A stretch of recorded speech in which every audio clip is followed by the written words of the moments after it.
Mi-au furat ideile și americanii au văzut cât de ușor știu să facă banii. Prima dată au crezut că sunt bani furați sau că aș avea o firmă cu mulți angajați. Mi-au furat ideile și americanii au văzut cât de ușor știu să facă banii. Prima dată au crezut că sunt bani furați sau că aș avea o firmă cu mulți angajați.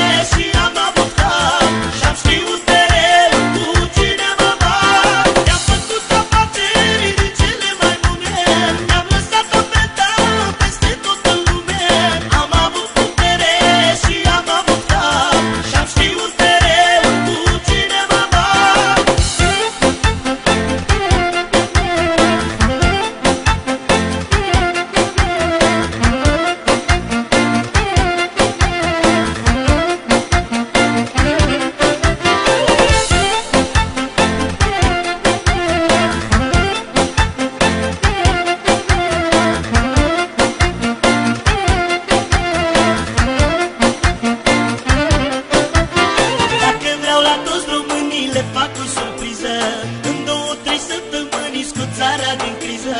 Dacă-mi pun ambiție într-un an sau doi, pot să fac America, dar doar la noi.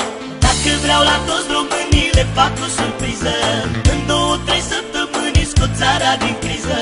Dacă-mi pun ambiție într-un an sau doi, pot să fac America.